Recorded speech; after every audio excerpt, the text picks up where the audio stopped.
Hi all, welcome to football arena. ഈ summer transfer ജാലകത്തിൽ യുവൻറ്റസിലേക്ക് പോവാൻ വേണ്ടി പരമാവധി ശ്രമം നടത്തിയ അർജന്റീൻ ഗോൾ കീപ്പറാണ് എമിലിയാനോ മാർട്ടിനസ്. എന്നാൽ അത് ഫലം കണ്ടില്ല. യുവൻറ്റസ് അവസാന നിമിഷം അദ്ദേഹത്തെ വേണ്ട എന്ന് വെക്കുകയായിരുന്നു. പകരം ടോട്ടൻഹാമിൻ്റെ ഗോൾ കീപ്പറായ വിസാരിയോയെ ലോൺ അടിസ്ഥാനത്തിൽ യുവൻറ്റസ് കൊണ്ടുവരികയും ചെയ്തു. മാത്രമല്ല, ആസ്റ്റൺ വില്ല ജാപ്പനീസ് ഗോൾ കീപ്പറായ സുസുക്കിയെ ഇപ്പോൾ സ്വന്തമാക്കിയിട്ടുണ്ട്. അതായത് പ്രൈമറി ഗോൾ കീപ്പറായി കൊണ്ട് സുസുക്കിയെ ഇപ്പോൾ ആസ്റ്റൺ വില്ല പരിഗണിക്കുന്നു എന്നുള്ളതാണ്. ഇത് എമിയെ സംബന്ധിച്ചിടത്തോളം കാര്യങ്ങൾ സങ്കീർണമാക്കുകയാണ് ചെയ്തിട്ടുള്ളത്. ഇതുമായി ബന്ധപ്പെട്ട ഒരു റൂമർ കൂടി ഇപ്പോൾ പുറത്തേക്ക് വന്നിട്ടുണ്ട്. അതായത് പ്രീമിയർ ലീഗ് ക്ലബ്ബായ ടോട്ടൻഹാമിന് എമിയിൽ ഇപ്പോൾ താല്പര്യമുണ്ട് എന്നാണ് അറിയാൻ സാധിക്കുന്നത്. അവരുടെ ഗോൾ കീപ്പറായ വിസാരിയോയെ യുവൻറ്റസിന് ഇപ്പോൾ കൈമാറിക്കഴിഞ്ഞു. അതുകൊണ്ട് തന്നെ ഒരു ഗോൾ കീപ്പറെ ഇപ്പോൾ ടോട്ടൻഹാമിന് ആവശ്യമുണ്ട്.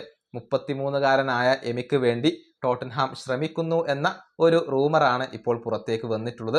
ഇനി ആസ്റ്റൺ വില്ല ഇദ്ദേഹത്തെ കൈവിടാൻ തീരുമാനിച്ചിട്ടുണ്ട്.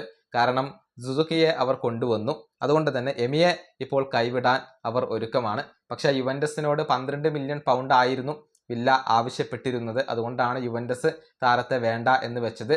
അതേ തുക തന്നെ ടോട്ടൻഹാമിനോടും ആവശ്യപ്പെടുകയാണെങ്കിൽ എമിയുടെ ട്രാൻസ്ഫർ നടക്കില്ല. തുക കുറയ്ക്കേണ്ടത് അത്യാവശ്യമായ ഒരു കാര്യമാണ്. ഏതായാലും ഈ ഒരു റൂമർ അത് ഏത് രൂപത്തിൽ പുരോഗമിക്കും എന്നുള്ളതൊക്കെ കാത്തിരുന്നു കാണേണ്ട കാര്യമാണ്. ഈ വീഡിയോ അവസാനിപ്പിക്കുന്നു. അടുത്തൊരു വീണ്ടും കാണാം.